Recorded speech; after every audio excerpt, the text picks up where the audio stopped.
الله الرحمن الرحيم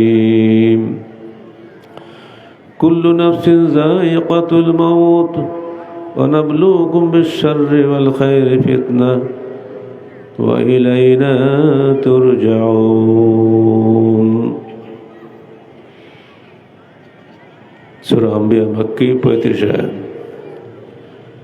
যাবতীয় হামদ ও সানা আল্লাহ রাব্বুল আলামিনের জন্য এবং যাবতীয় দরুদ ও সালাত শেষ নবী মুহাম্মদ রাসূলুল্লাহ সাল্লাল্লাহু আলাইহি ওয়াসাল্লামের জন্য।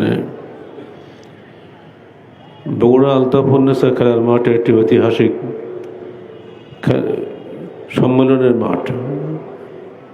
রাজনৈতিক দল, ধর্মীয় দল প্রায় সবাই এই মাঠে আসেন। আমার সঙ্গে এই স্মৃতি হলো এই মাঠের পাশেই আমার কারাগার। কারাগারটা ভিজিট করে আসলাম এখানে। কারাগারের লাল দেওয়াল আগের মতোই আছে। 2006 সালের 2 অক্টোবর থেকে 2008 সালের 28 আগস্ট বৃহস্পতিবার সন্ধ্যা পর্যন্ত এই কারাগার ছিল আমার বাসস্থান। দীর্ঘ 2 বছরের অধিক স্মৃতি বিজড়িত এই কারাগারে আমি যে কেন ছিলাম আমি জানি না, তবে এটুকুই দেখেছিলাম 10টি মামলার মধ্যে একটি মামলা ছিল বগুড়ায়, শাহজাহানপুরে আমি একটা মানুষ খুন করেছি।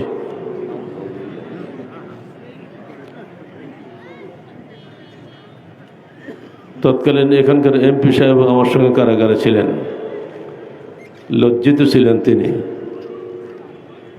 আমাকে বড় ভাই বলে ডাকতেন। একদিন বলেছিলাম, ভাই আমি কখন বগুড়ায় এসে মানুষ খুন করলাম, আপনি খবর রাখেন না? হ্যাঁ না কোনো উত্তর দিতে পারার ক্ষমতা তো তার নাই। যাই হোক, স্মৃতির আয়নায় অনেক কিছু ভেসে ওঠে। গতকালকে ছিলাম দিনাজপুরে, তার আগের দিন ছিলাম নওগাঁতে, সেটাও কারাগার। বাংলাদেশের 7টি কারাগারে, ঢাকা শহর 7টি কারাগারে দীর্ঘ 3 বছর 6 মাস 6 দিন কাটানোর জ্বালা বহন করে আমি আনন্দিত ছিলাম আল্লাহ পাকের সিদ্ধান্তের উপরে। আর রেজাবিল কাদা, আল্লাহ পাকের যেটা সিদ্ধান্ত হয়েছে তার উপরে সন্তুষ্ট থাকাই মুমিনের দায়িত্ব। তাই এই কারাগারের মধ্যে যে সেল আছে, জেলের মধ্যে সেল, জেলের মধ্যে জেল তাকেই বলে সেল। অর্থাৎ কোনো মানুষের সঙ্গে দেখা হবে না, নিঃসঙ্গ থাকার যন্ত্রণা ভোগ করার জন্য এটা ব্রিটিশ আমলে করা হয়েছিল। সেই আমলে সেইভাবে এখনও চলছে। 123 বছর পূর্বের এই পুরনো সেলে 10 ফুট বাই 6 ফুট ছোট্ট আয়তনের সেলের মধ্যে আমাকে থাকতে হয়েছে প্রায় 3 বছর। বাকি 6 মাস ছিলাম টিন শেডে।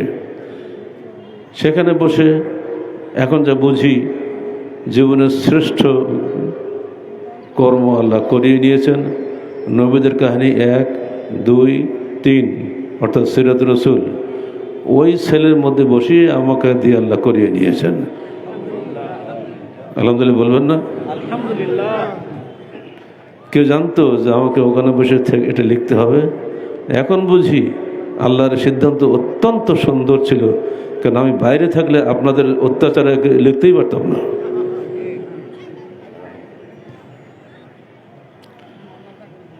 আল্লাহ পাক যা করেন বান্দার মঙ্গলের জন্যই করেন। দোয়া করবেন এর বিনিময়ে যেন আল্লাহ পাক আমাদেরকে জান্নাতুল ফিরদাউসে থাকার সুযোগ করে দেন।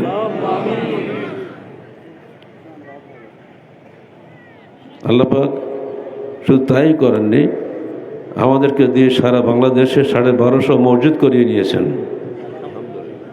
এই বগুড়াতে 33টা মসজিদ করা আছে আমার। কোন এমপি, মন্ত্রী, প্রধানমন্ত্রীর দেশ তো এটা, সাবেক, তাকে জিজ্ঞেস করবেন আবার তো ক্ষমতা আসতেছেন, আসেন, ডক্টর গালেব এখানে থেকে 33টা মসজিদ করেছে, আপনি কি একটা করেছেন? কিসের জন্য ভোট চান? জনগণের সমর্থন চাচ্ছেন কিসের বিনিময়ে? কিছু করলে তো সমর্থন পাবেন, কিন্তু না, মানুষ পাগল। হুজুগি বাঙাল একটা কথা আছে না?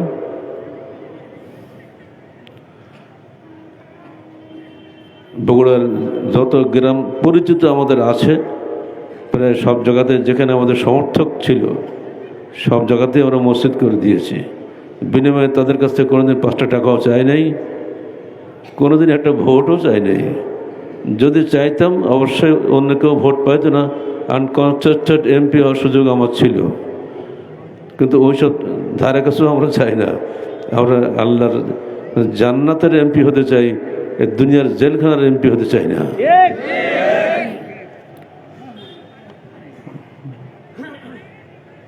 2007 সালের 4 অক্টোবর মোতাবেক 1428 হিজরি 21 রমজান বৃহস্পতিবার দিবাগত কদরের রাত্রে এই জেলখানার কিশোর রোডের টিন শেডের নিচে বসে সিরাতুর রসুল বই আমি শেষ করি। বলুন আলহামদুলিল্লাহ।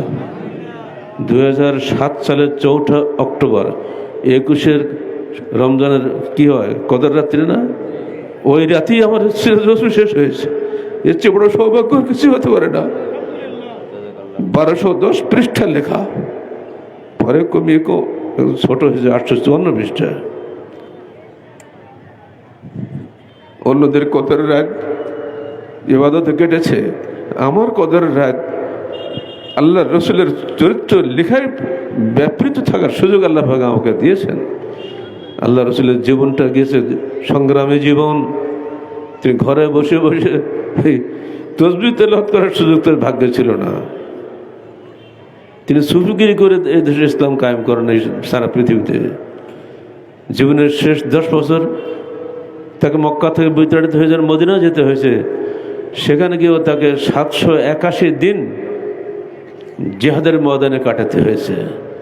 অর্থাৎ প্রায় 2 বছর তিনি রাস্তাঘাটে শত্রুর মোকাবেলা করে, রক্তাক্ত ইতিহাস মোকাবেলা করে তিনি ইসলামকে, ইসলামের সত্যটাকে দাঁড় করিয়েছেন। কে শুধুমাত্র কাবা ঘরে বসে দোয়া করে ইসলাম আনেন নাই।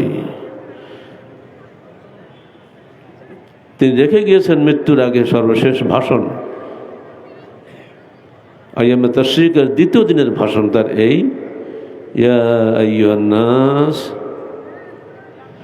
ইন্না রাব্বাকুম ওয়াহিদ ওয়া ইন্না আবাকুম ওয়াহিদ লা ফাদলা লি আরাবিয়্যিন আলা আজামিয়্যিন ওয়ালা লি আজামিয়্যিন আলা আরাবিয়্যিন কুল্লুকুম মিন তুরাব ওয়া আদামু মিন কুল্লুকুম মিন আদম ওয়া আদামু মিন তুরাব ইল্লা বিত্তাকওয়া। হে জনগণ, নিশ্চয়ই তোমাদের প্রতিপালক একজন, নিশ্চয়ই তোমাদের পিতা একজন।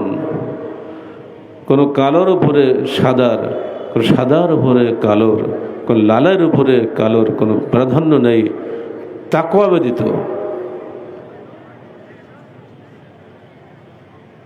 তাকওয়ার কারণেই মানুষের মধ্যে উচ্চ নিচু ভেদাভেদ হয়। চোর এবং পুলিশ কখনো এক হয় না, ভালো এবং মন্দ কখনো এক হয় না। তাকওয়ার পক্ষের এবং তাকওয়ার বিপক্ষের মানুষ কখনো এক হয় না। এইটা ছাড়া আর কোনো পার্থক্য নাই। তিনি বলে গেলেন, দেখো আগামী বছর তোমাদের সঙ্গে আমার সাক্ষাৎ নাও হতে পারে, মনে রেখো তারাকতু ফীকুম আমরাইন লান তাদিল্লু মা তামাসসাকতুম বিহিমা কিতাবাল্লাহি ওয়া সুন্নাত নবিয়্যিহি। আমি তোমাদের জন্য ছেড়ে যাচ্ছি 2টি কিতাব, 2টি বস্তু রেখে যাচ্ছি। একটি আল্লাহর কিতাব, আর একটি তার নবীর সুন্নাহ। যতদিন তোমরা এই দুটোকে কঠিনভাবে আঁকড়ে থাকবে ততদিন তোমরা পথভ্রষ্ট হবে না। তার সেই বিদায়ী ভাষণ, তৎকালীন সময় ক্যাসেট আর টেপ রেকর্ডার যুগ ছিল না, কিন্তু আল্লাহর ইথারে ছহ ভেসে আছে। এমন একদিন বিজ্ঞান এগিয়ে যাবে যখন 1400 বছর আগের সেই ভাষণ তারা উদ্ধার করবে, নবীর কণ্ঠ হয়তো বগুড়ার লোকরা এখানে বসে শুনতে পাবে। সেই কণ্ঠগুলি আমরা আমাদের কণ্ঠে বলছি, যেহেতু সেগুলো হাদিসে আমরা সহি সনদে লিপিবদ্ধ আকারে পেয়েছি। আজকের সেদিনের সেই বাণী সারা পৃথিবীতে ছড়িয়ে দেওয়ার দায়িত্ব নিয়ে আহলে হাদিস আন্দোলন বাংলার দিকে দিকে দাওয়াত দিয়ে বেড়াচ্ছে। হে মানুষ, দুনিয়ার সব দিক থেকে ফিরে এসো কোরআন এবং সুন্নার দিকে। আর সুন্না বলতে সহি সুন্না, জাল জয়ীব তো কোনো সুন্না নয়, এটা আপনারা বুঝতেই পারছেন। মানুষকে আল্লাহর দিকে ফিরিয়ে আনার গুরু দায়িত্ব পালন করতে গিয়েই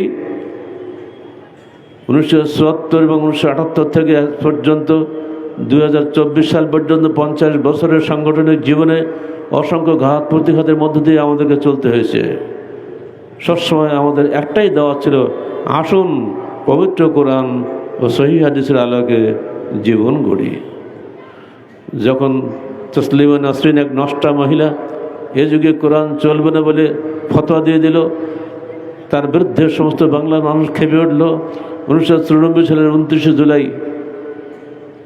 আসাদ গেট থেকে ফার্ম গেট পর্যন্ত বিশাল মানিক মিয়া এভিনিউর 20 লক্ষাধিক মানুষ যখন মুহুর্মুহু তকবীর ধ্বনিতে, মানুষ মাত্র 2 মিনিট 10 সেকেন্ডের ভাষণ ছিল সেদিন আমার, সবাই বলেছিল একসঙ্গে সকল বিধান বাতিল করো, ওহির বিধান কায়েম করো। আপনারা এই ময়দানকে উচ্চকিত করে জোর কণ্ঠে বলুন, আল্লাহ আপনাদের সাক্ষী হবেন, বলুন সকল বিধান বাতিল করো।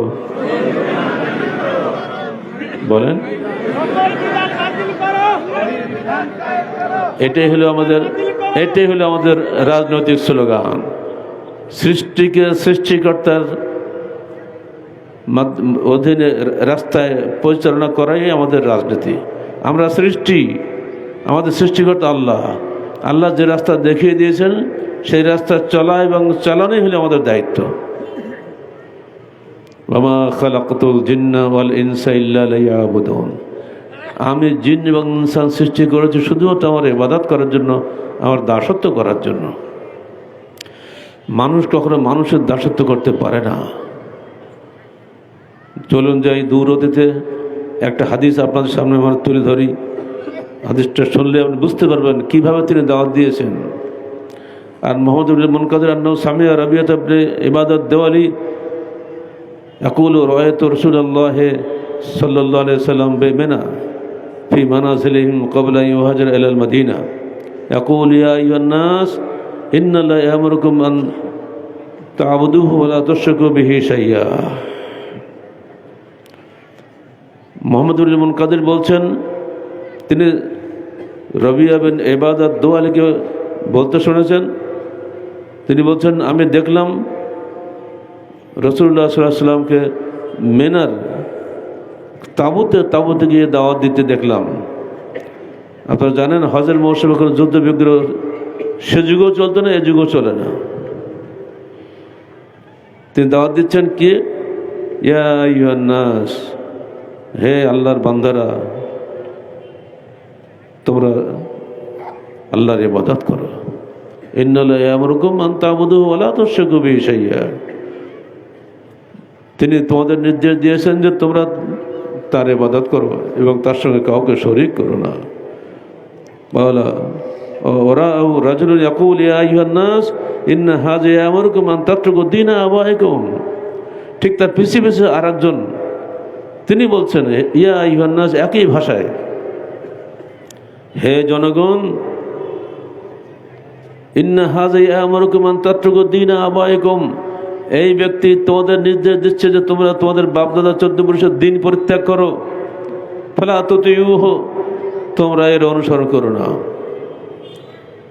আল্লাহ রাসূল আবার আরেক তাবুতে গেলেন, সেখানে যে দাওয়াত দিচ্ছেন, ইয়া আইয়ুহান নাস কুলু লা ইলাহা ইল্লাল্লাহ তুফলিহু। তোমরা সবাই বলো আল্লাহ ব্যতীত কোনো উপাস্য নেই, তাহলে তোমরা সফল কাম হবে। পিছিয়ে পিছিয়ে আরেকজন ভদ্রলোক তার এই পায়ের গোড়া যেতে পাথর ছুঁড়ে মারছে, তার পা রক্তাক্ত হয়ে যাচ্ছে। তিনি বলছেন, ইয়া আইয়ুহান নাস লা তুতিউ ফাইন্নু সাবি কাযাব, তোমরা এর অনুসরণ করো না, কারণ সে ধর্মত্যাগী মহামিথ্যাবাদী। ওয়া নাউযুবিল্লাহি মিন যালিক। পরে আমি মক্কায় যে শুনতে পেলাম ওই লোকটা হচ্ছে মক্কার নেতা আবু লাহাব, যার সম্পর্কে কোরআন আয়াত নাজিল হয় তাব্বাত ইয়াদা আবি লাহাব ওয়া তাব্বা।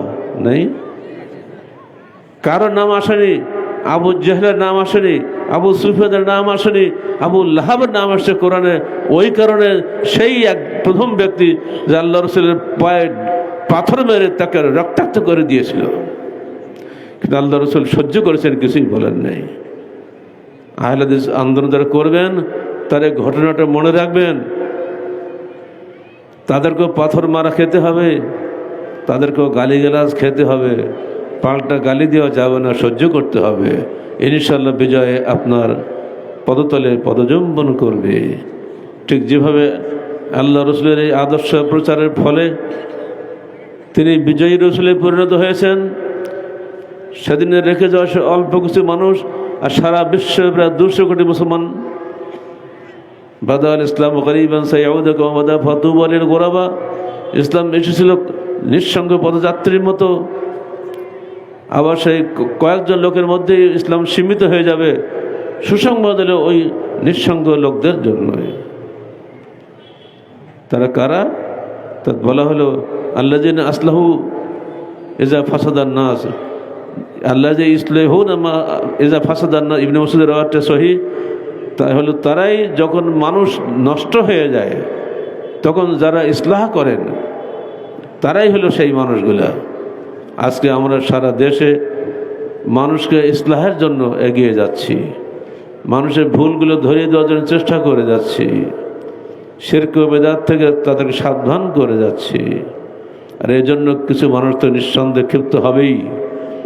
আসলে ক্ষিপ্ত হওয়ার ফলই হচ্ছে বগুড়া কারাগারে আমার অবস্থান করা, আর তো কিছু কারণ ছিল না। বন্ধুরা আমার, আল্লাহর পথে দাওয়াত যদি ইখলাসের সঙ্গে আপনি দেন তাহলে অবশ্যই আপনাকে বাধার সম্মুখীন হতে হবে। আর যদি আপনি রসগোল্লা খেয়ে দাওয়াত দেওয়ার চিন্তা করেন আপনার দাওয়াত ব্যর্থ হবে। আল্লামা আব্দুল্লাহ বলতেন, ইসলাহপুরি, তিনি ছাত্রদেরকে বলতেন, जहाँ डंडा खाने को मिले वहाँ जाओ, जहाँ अंडा खाने को मिले वहाँ मत जाओ। যেখানে গেলে তোমাকে লোক আন্ডা খেতে দেয়, ডিম খেতে দেয়, সেখানে যেও না। যেখানে গেলে তোমাকে লোক ডান্ডা মারে সেখানে যাও। মোল্লা আবদুল্লাহ ঝাউ, তার একটা নাম ছিল ডান্ডা মার। বাড়ি ছিল পশ্চিমবঙ্গে, রাজশাহী জামিরাতে এসেছিলেন। জামিরার মার্কাজ আহলে হাদিসের কেন্দ্র ছিল, এখন তো গোল্লায় গেছে। ওনার হাতে সবসময় লাঠি থাকতো, যার চুল লম্বা দেখবে সোজা মাথা মেরে ফাটাই দেবে। যদি কেউ দেখা যায় সালাত শহীদদেরকে পড়ছে না, সঙ্গে হাতের পর বাড়ি মারে, বেটা রফাদান কর। কোনো ওয়াজ নসিহত নেই, ওনার ভয়ে মানুষ সোজা হয়ে যেত, ও তো মেরে দেবে। এজন্য নামই ছিল আবদুল্লাহ ডান্ডা মার।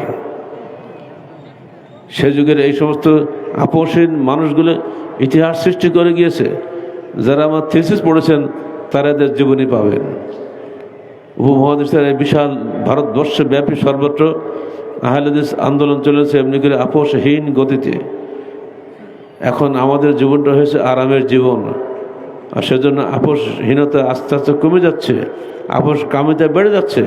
আর আপোষ কামি না হলে তো দুনিয়ায় লাভবান হওয়া যায় না। না, দুনিয়ার লাভ ছাড়েন, আখিরাতের লাভটা দেখেন। মনে রাখেন আল্লাহ রাসূলের আরেকটি ভাষণ, তিনি বলছেন, ইয়া আইয়ুহান নাস ইয়া বনি আব্দুল মুত্তালিব আনকাজু আনফুসাকুম মিনান নার, হে আব্দুল মুত্তালিব বংশধররা, তোমরা নিজেদেরকে জাহান্নামের আগুন থেকে বাঁচাও। হে ফাতেমা বিনতে মুহাম্মদ, তুমি আমার মেয়ে হিসাবে আমার কাছ থেকে যে সম্পত্তি যা কিছু খুশি নিয়ে নাও, মনে রেখো আখিরাতে আমি তোমার কোনোই কাজ দেব না, তুমি নিজেকে জাহান্নামের আগুন থেকে বাঁচাও। ইয়া আব্বাস ইবনে আব্দুল মুত্তালিব আনকাজ নফসাকা মিনান নার, হে আমার চাচা আব্বাস বিন আব্দুল মুত্তালিব, তুমি নিজেকে জাহান্নামের আগুন থেকে বাঁচাও। ইয়া সাফিয়া বিনতে আব্দুল মুত্তালিব আনকাজি নফসাকে মিনান নার, হে সাফিয়া আমার ফুফু, তুমি নিজেকে জাহান্নামের আগুন থেকে বাঁচাও, আমি তোমার সন্তান হিসেবে কিছুই করতে পারবো না। এমনি করে করে ডেকে ডেকে নাম ধরে ধরে উনি বলছেন, যিনি নিজের মেয়ে ফাতেমার জন্য কিছুই করতে পারবেন না, নিজের ফুফুর জন্য কিছু করতে পারবেন না, নিজের চাষার জন্য কিছু করতে পারবেন না, সেখানে আমরা কী করে মনে করি যে আমরা অমুকের কাছে মুড়ে ধরেই আমরা জান্নাতে চলে যাব? এত সহজ নয়, কারোর কোনো ক্ষমতা নেই। বন্ধুরা আমার, আজকের বাংলাদেশ সংঘাত বিক্ষুব্ধ একটা দেশ। এদেশে আমরা সবসময় নানাবিধ পরিবেশ নিয়ে কাজ করছি। গতকালকে বলেছিলাম যে আমরা 4টি আদর্শের সংঘাতের মধ্যে বসবাস করছি, যেটা একটু আগে আমার বড় ছেলে বলল, গণতান্ত্রিক একটা বড় একটা ফেতনা। এটা খুব বেশি দিনের আগের নয়, এটা মাত্র কিছুদিন আগে হয়েছে, 100 বছর হয়নি। এর পিছনে পাশ্চাত্য বিশ্বের মানুষ খেপা, তারা বলে এটা মূর্খদের শাসন, কিছু থাকে এরাই। কারণ তো আপনি বুঝতেই পারছেন, 10টা গাধার মাথা একসাথে করলে একটা মানুষের মাথা হয় না। একটু আগে শুনলেন না কথা? তো ঠিকই, ইলিশ মাছ আর পুঁটি মাছ কখনো এক দরে বিক্রি হয় না, তো আপনারা বুঝতেই পারছেন। কিন্তু এই তন্ত্রের সবগুলো সমান। আর এই জন্য যারা ধূর্ত চালাক টাকাওয়ালা বড় লোকেরা, তারা টাকা দিয়ে পয়সা দিয়ে গুন্ডা লাগিয়ে যে কোনো মূল্যে সাধারণ মানুষের ভোটগুলো নিয়ে নেয়, নিয়ে ওরা নেতা হয়। ঠিক অমনি করে ব্যাংকিং প্রথা, আগে এগুলো ছিল না। হাজার হাজার লোকের টাকা ব্যাংকে জমবে, এবার সেইগুলো নিয়ে ব্যাংকের মালিক 4 জন থাক, 10 জন থাক, 5 জন থাক, তারাই ওটা লুটিপুটি খাবে। হ্যাঁ, আপনাকে খুশি করার জন্য কিছু পার্সেন্টেজ দিয়ে দেবে। অন্যের টাকা পরের টাকায় পোদ্দারি, একটা কথা আছে বাংলায়, এটা কিন্তু তাই। কিন্তু চলছে আবার ইসলামের নামেও চালু করা হয়েছে। প্রত্যেক সুদী ব্যাংকের সঙ্গে ইসলামী উইং খোলা হচ্ছে, কারণ মানুষ ইসলামের নামে বেশি টাকা রাখে। এটা আর একটা ধোঁকা মনে রাখবেন। ঠিক অন্যদিকে নারী স্বাধীনতা, নারী পুরুষ সমান, লিঙ্গ বৈষম্য চলবে না। স্কুল কলেজে প্রজনন বিদ্যা শেখানো হচ্ছে। কথা কথা ইতিহাস মনে আসে। আপনারা জানেন, এখন যেহেতু আমি রাজশাহী থাকি, আমাদের একটা মার্কাজ আছে, আল মার্কাজ ইসলামী আসসালাফি। সবাই বোঝে যে এই মার্কাজে যদি চালু করা যায়, তাহলে এনার অনুসারী যত মার্কাজ বাংলাদেশে আছে, সব মার্কাজে এটা চালু করা যাবে। অত্যন্ত সুচতুরভাবে এক আহলে হাদিস অফিসারকে, উচ্চ পর্যায়ের কর্মকর্তাকে ওই মার্কাজে পাঠানো হয়েছে। তো প্রিন্সিপাল আমাকে, ভাইস প্রিন্সিপাল আমাকে ডাকলেন যে স্যার এটা কী যে বলছে দেখুন তো, আর কী বলে। গেলাম, বিষয়টা বোঝার চেষ্টা করে যে প্রজনন শিক্ষাটা কী।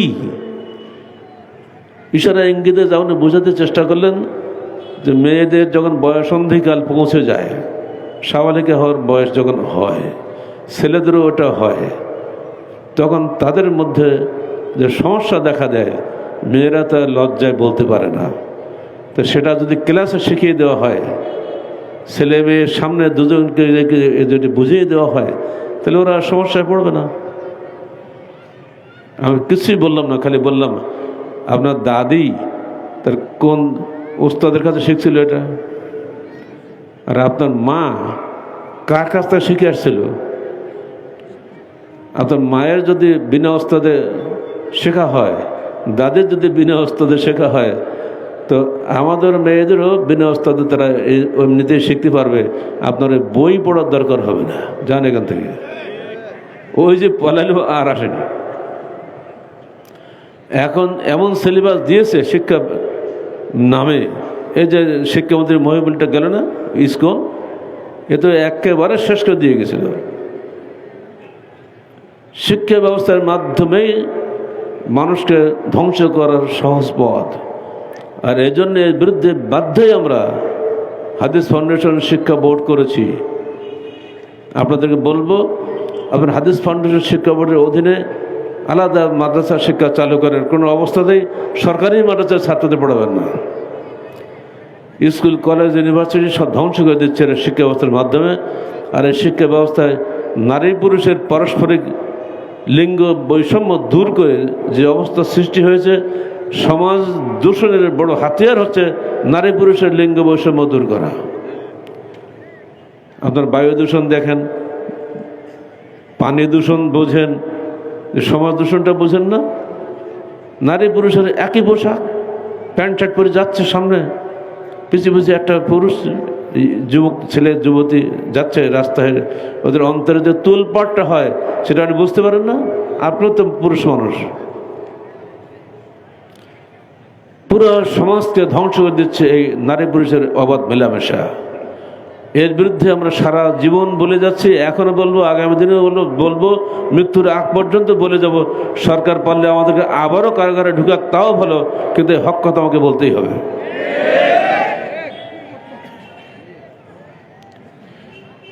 আপনারা ঠিক বললেন, খুশি হলাম। আপনাদের মেয়েরা কিভাবে চলে আপনাকে নিজে বাড়িতে যাচাই করেন, আপনাদের বউরা কিভাবে চলে আপনি যাচাই করেন। আর দায়ুস লা ইয়াদখুলুল জান্নাহ, দায়ুস কখনো জান্নাতে প্রবেশ করবে না। আপনার মেয়ে যদি বিপর্যয় ঘুরে বেড়ায়, আপনার বউ যদি বিপর্যয় ঘুরে বেড়ায়, আপনি 5 ওয়াক্ত সালাত আদায় করেন, ঠিক আপনি দায়ুস। জানেন সে অন্যায় করছে, চোখের জেনা নেই, কানের জেনা নেই, হাতের জেনা নেই, জানেন তো আপনি এগুলো সব। আপনার মেয়ের দিকে কত অসংখ্য লোলুপ দৃষ্টি পড়ছে, দৈনিক হাজার হাজার চোখের জেনা হচ্ছে, আপনি বাপ হিসেবে বরদাস্ত করতে পারেন এগুলো না। ও ছেলে মানুষ, বয়স হলে ঠিক হয়ে যাবে, জি না, ঠিক জীবনও হবে না। সহ শিক্ষা বাতিল করুন, সহ কর্মস্থল বাতিল করুন, নইলে সমাজ ধ্বংস হবে। এ রোধ করার ক্ষমতা কারোর নাই, কোনো সরকারের নাই। পুলিশ দারোগা দিয়ে কখনো এগুলি করা সম্ভব না। যে পুলিশ এগুলো দূর করতে আসবে, সে পুলিশই তার সাথে জেনা করবে, সুযোগ করলে সেও ছাড়বে না।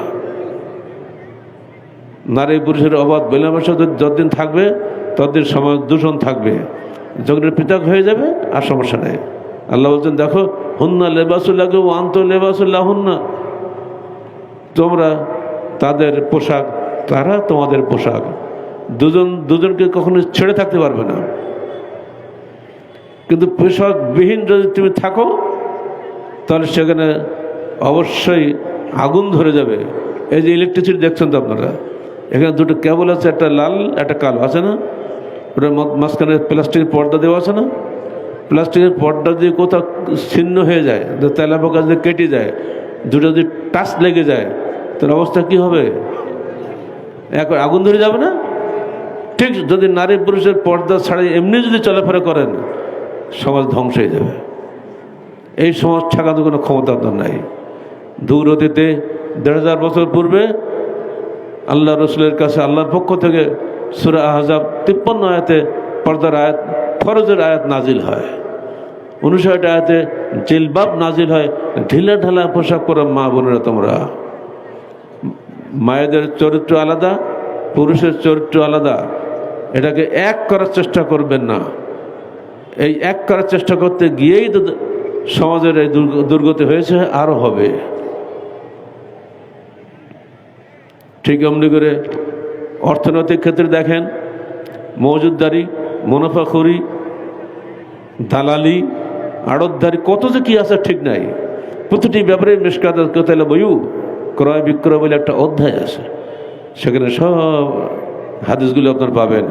নাজিস, যে দালাল, বাজারে ওঠার আগেই সে যেই বলে, আপনার মালটা আমি এইটা কিনে নিলাম, 100 টাকা ধরে যান, আপনারা চিন্তা দরকার নেই, টাকা নিয়ে চলে যান। এবারও বাজার গিয়ে দেখো 110 টাকা বিক্রি করলো। এটা একদম হারাম, একে নাজিস বলে আরবিতে। আল্লাহ রাসূল বলছেন, তাকে বাজারে ঢুকতে দাও, বাজারে সে মাল রাখুক, তারপর দরদাম করে তারপরে যেটা হবে সেটা বিক্রি হবে। মাঝখানে যে দালাল দিয়ে মাছকে নিয়ে নেবে, এটা হবে না। রাজশাহীতে মোহনপুরে খুব পানের চাষ হয়, ওদিকে খুব ফল হয়, ফুলকপি বিশেষ করে এখন শীতের মৌসুম। মোহনপুরে ফিরতে ফুলকপি 1 কেজি হয়তো 20 টাকা, ওইটা নওদাপাড়ার বাজারে আসলেই 30 টাকা হয়ে যায়। এইটুকু রাস্তা 3-4 কিলোমিটার হবে না, দাম বেড়ে গেল কেন এত? ওই যে মাঝখান দালাল ও যে কিনে নিয়েছে, ফলে কৃষক তার আসল মূল্য পাচ্ছে না। আর আইন এমন কিছু নাই যে তাকে ঠেকায়। মজুদদার মাল মজুদ করছে, যন্ত্রগুলোর দাম সমাজে খুবই দাম পড়ে গেছে, মানুষের খাদ্যের দুর্ভিক্ষ দেখা দিয়েছে, ওই সময় মাল মজুদ করলো আর সে মাল ছাড়ে না।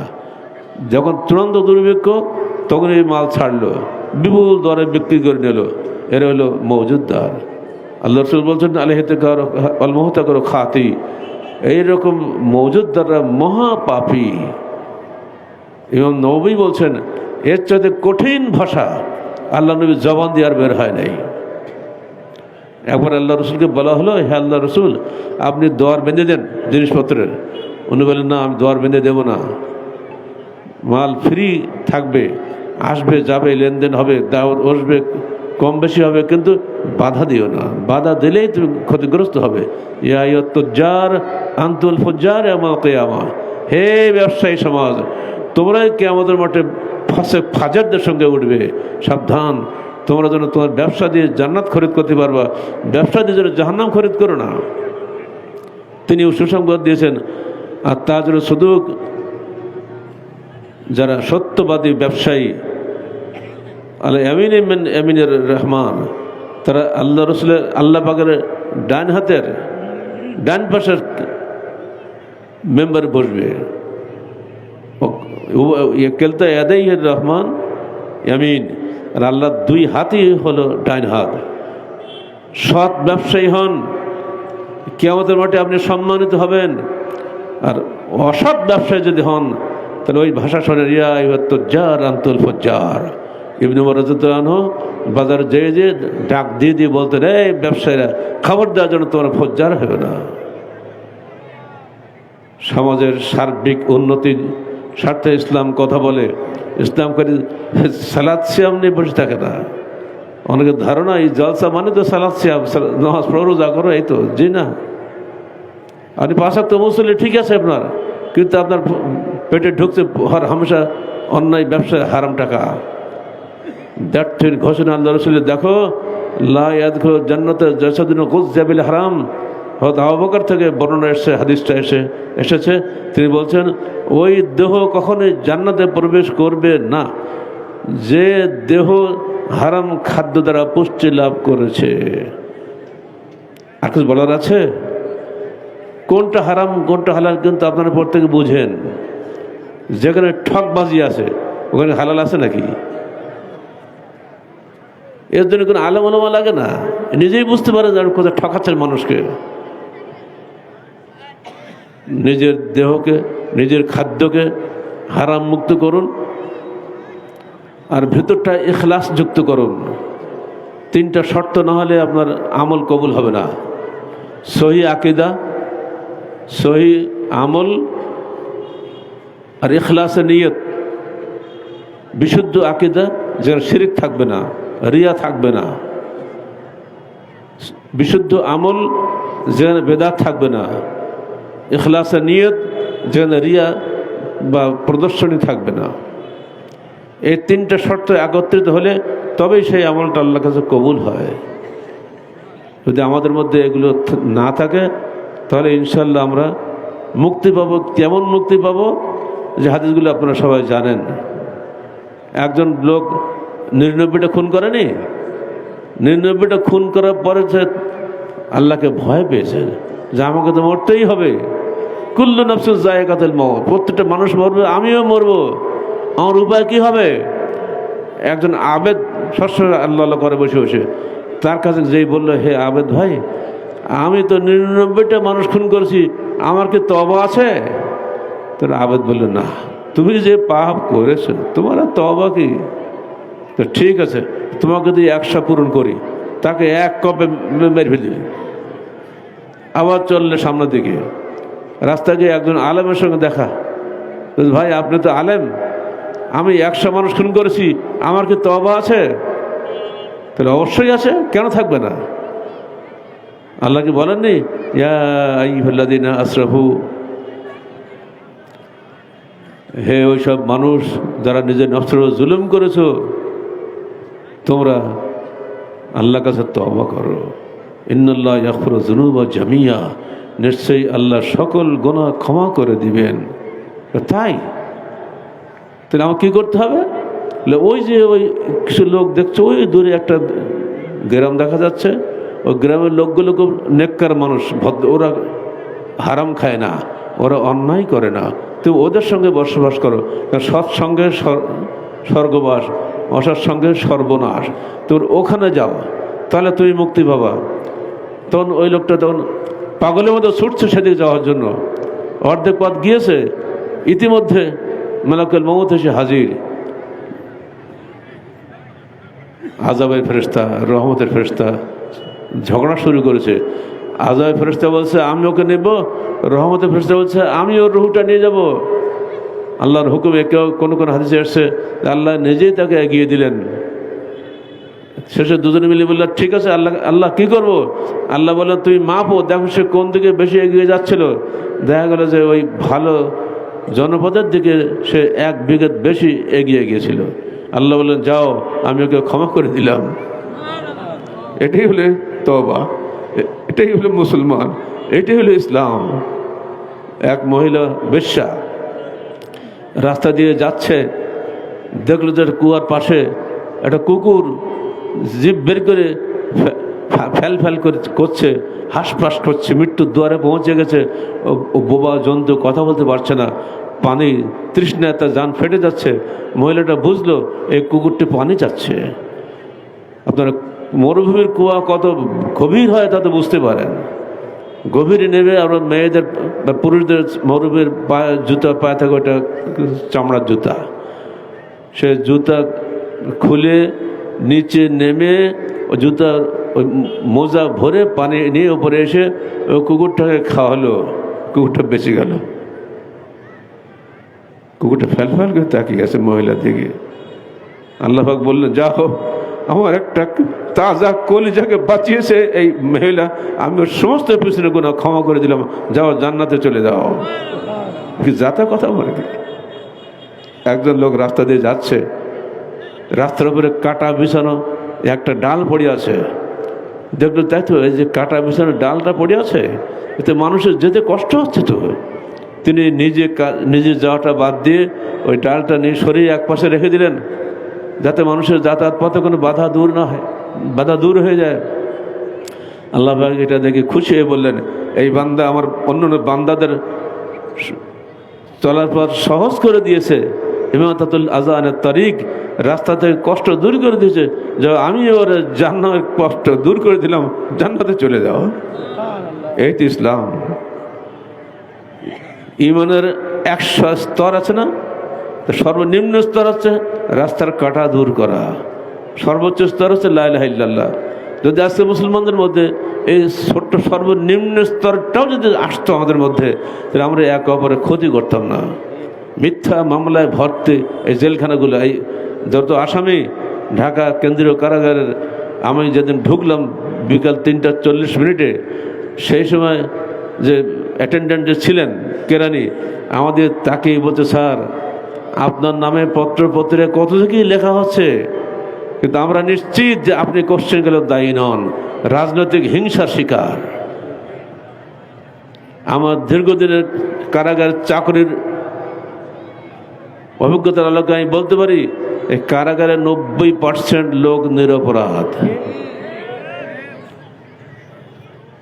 আমরা এদেরকে আসামি বলি না, কারাবন্দি বলি সম্মান করে। আপনার মতো লোককে যারা কারাগার দিতে পারে তার পারে না কোনটা? সেই সময় তারা সরকার ছিল, আপনারা জানেন না 2005 সালে, জানেন তো নাকি? জি, ইসলামের নামে যদি কাজ করতে হয় ইসলামের বিধানটা আগে নিজে মানতে হবে। ইহুদি নাসারাদের তরিকায় কখনোই জান্নাত পাওয়া যাবে না। ইহুদি নাসারাদের তরিকা হচ্ছে ওগুলা, ওয়ালান তারদা আনকাল ইয়াহুদু ওয়ালান নাসারা হাত্তা তাত্তাবিআ মিল্লাতাহুম। আল্লাহ বলছেন ইহুদি নাসারা কোশ্চেন করলো, হে মোহাম্মদ তোমার উপরে খুশি হবে না যতক্ষণ না তুমি তাদের দলভুক্ত না হও। আমরা তাদের দলভুক্ত হয়ে যদি কাজ করি আমাদেরকে ইহুদি নাসারাদের মতোই জাহান্নামী হতে হবে, ওদের সাথে আমাদেরকেও চলে যেতে হবে। যারা দৈনন্দিন হাজার হাজার টন বোমা মেরে ফিলিস্তিনি মুসলিম ভাইদেরকে হত্যা করছে, নারী শিশুদের হত্যা করছে, তাদের আদর্শ নিয়ে যদি আমরা আবার এই বাংলাদেশে ইসলামের নামে কাজ করতে চেষ্টা করি, আমরা ভুল করব নাকি? এই ভুল পথ থেকে আমাদের সরে আসা ভালো। আমরা আমাদের নিজের আকীদার উপর দৃঢ়ভাবে টিকে থাকবো। তকদিরে আল্লাহ যা রাখেন সেটাই হবে, ভবিষ্যতের খবর কেউই বলতে পারে না। তাওহীদ, রিসালাত, আখিরাত, তাওয়াক্কুল ও তাজকিয়া নফস, এই পাঁচটা জিনিস মনে রাখবেন। তাওহীদ আগে, রিসালাত তারপরে, তারপর আখিরাত হবে লক্ষ্য। ওইলাইনা তুরজাউন, তোমাদেরকে আমি মন্দ দিয়ে ভালো দিয়ে পরীক্ষা করব, অথবা তোমরা সবাই আমার কাছে ফিরে আসবে। আমাদেরকে কোথাও যাওয়ার উপায় নেই, মরতেই হবে। পৃথিবীর সকল মানুষের মধ্যে একটা ব্যাপারে ঐক্যমত আছে, মতভেদ নেই। সেটা কোনটা?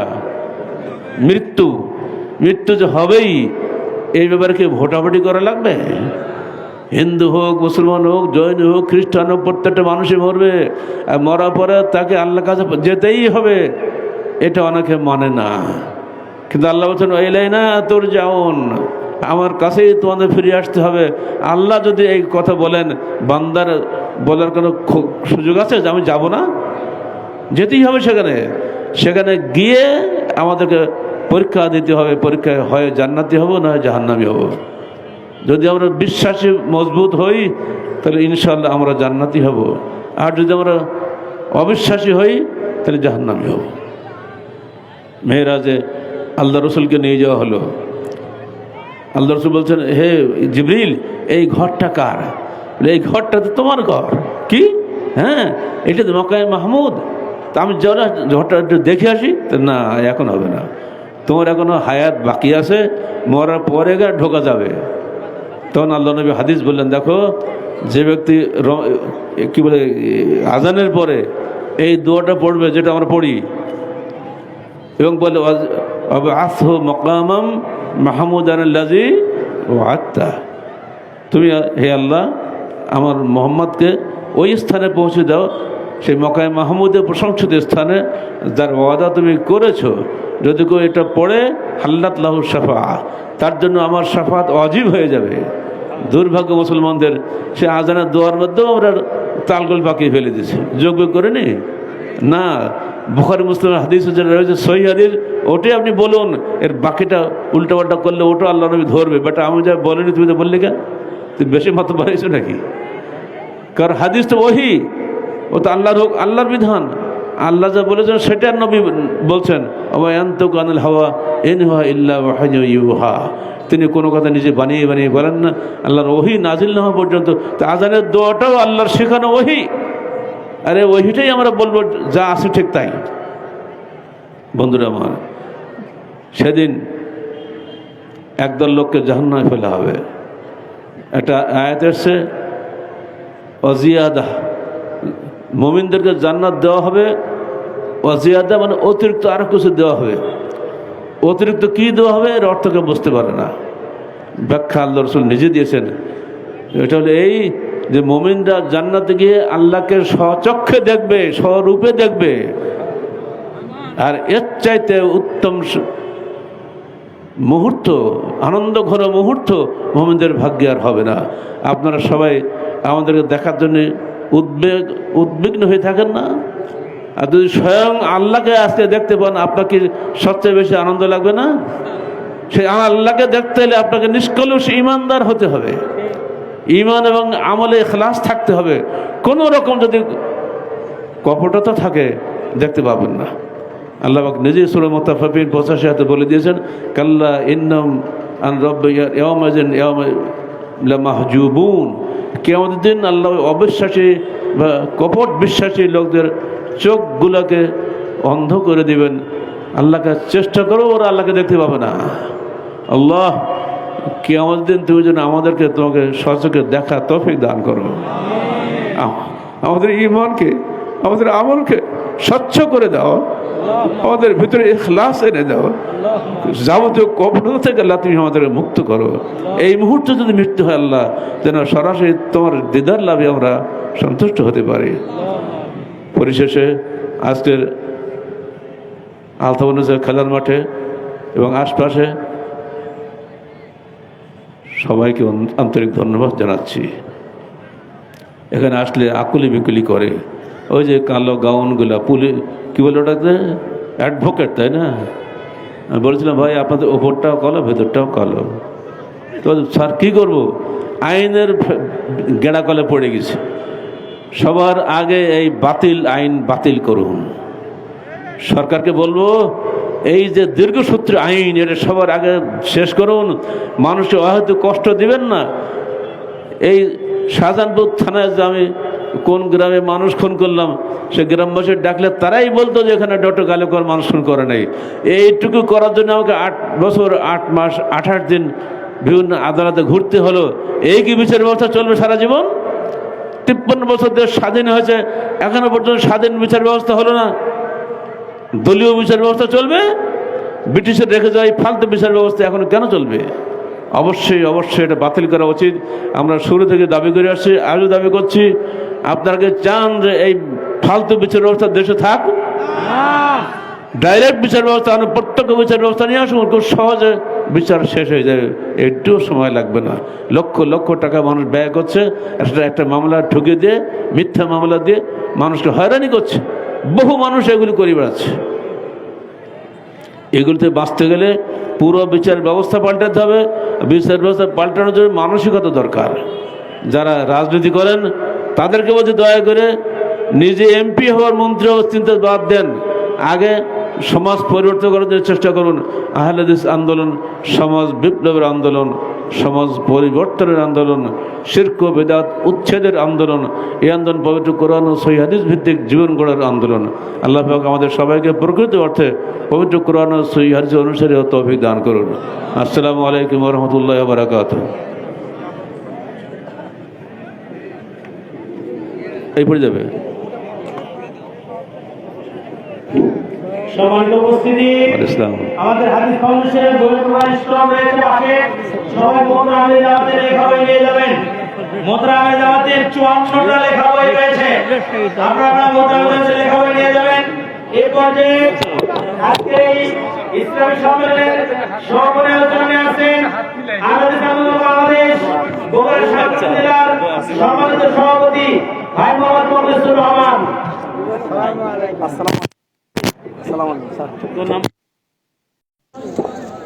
আসসালামু আলাইকুম রহমতুল্লাহি বারাকাতুহু। সম্মানিত দিনী ভাইরা, আজকে বাদ জোহর থেকে এতক্ষণ পর্যন্ত আমরা আলোচনা শুনলাম। আমরা সময় দিয়ে শ্রম দিয়ে আমাদের এই অনুষ্ঠানকে সাফল্যমণ্ডিত করেছেন, আপনার সকলকে ধন্যবাদ। আশা করি এই আলোচনাগুলি আপনাদের বোধগম্য হয়েছে। আল্লাহ রাব্বুল আলামিন আমাদের সকলকে কবুল করুন, আল্লাহুম্মা আমিন। বৈঠকের শেষে দোয়াটি আমরা সবাই পাঠ করি, সুবহানাকা আল্লাহুম্মা ওয়া বিহামদিকা আশহাদু আল্লা ইলাহা ইল্লা আনতা আস্তাগফিরুকা ওয়া আতুবু ইলাইক। আসসালামু আলাইকুম ওয়া রাহমাতুল্লাহি ওয়া বারাকাতুহু। আপনারা সকলে হাদিস ফাউন্ডেশন বাংলাদেশ থেকে বিভিন্ন দামের বই আজকে সম্মেলনের জন্য আপনাদের বিশেষ ছাড়ে 10% ছাড়ে বিক্রি হচ্ছে। বিভিন্ন মূল্যের বই রয়েছে, আপনারা অবশ্যই একটি করে বই নিয়ে যাবেন। সকল বক্তব্য মনে রাখা সম্ভব নয়, আপনারা অবশ্যই বই নিয়ে যাবেন। এবং সালাত রাসূল পরে আমার শিক্ষার বিশুদ্ধ যে বই, শিক্ষার যে বিশুদ্ধ বই, সে বইটি আজকের জন্য 180 টাকার পরিবর্তে 150 টাকায় বিক্রি হচ্ছে, 150 টাকায় বিক্রি হচ্ছে। আপনারা সকলে নিয়ে যাবেন। 150 টাকায় শুধু আলোচক বৃন্দের নাম বলবেন। বই শুধু আজকের সম্মেলনের জন্য হাদিস ফাউন্ডেশন স্টলে পাওয়া যাচ্ছে। সম্মানিত উপস্থিতি, সর্বসংখ্যক রয়েছে, আপনারা যারা আগ্রহী তারা সম্মানিত উপস্থিতি, সিরাজগঞ্জ সাংগঠনিক জেলার জেলা সম্মেলন আগামী 14 ডিসেম্বর। সিরাজগঞ্জ জেলার জেলা সম্মেলন 14 ডিসেম্বর। মোহতারাম আমির জামাত প্রধান অতিথি থাকবেন ইনশাআল্লাহ। আর এটা সরাই নেন না, ওদিকে সরাই নেন। আগামী 15ই ডিসেম্বর রবিবার একটি ইসলামী সম্মেলন অনুষ্ঠিত হবে। ইসলাম পাঁচরূপী আজাদি জামে মসজিদ দুপচাচিয়া বগুড়া। এখানে আলোচক থাকবেন ডক্টর মোহাম্মদ সাখাওয়াত হোসেন, সম্পাদক মাসিদ আত্তাহারি, ডক্টর মোহাম্মদ সাখাওয়াত হোসেন, সম্পাদক মাসিদ আত্তাহারি, ডক্টর মোহাম্মদ কাবিরুল ইসলাম, সরকারি সম্পাদক মাসিদ আত্তাহারি এবং সুযোগ্য জ্যেষ্ঠ পুত্র ডক্টর আহমদ আব্দুল্লাহ সাকিব, চেয়ারম্যান হাদিস ফাউন্ডেশন শিক্ষা বোর্ড। এছাড়াও আল্লাহরা জাগরণী পেশ করবেন মোহাম্মদ মিজানুর রহমান জয়পুরহাট।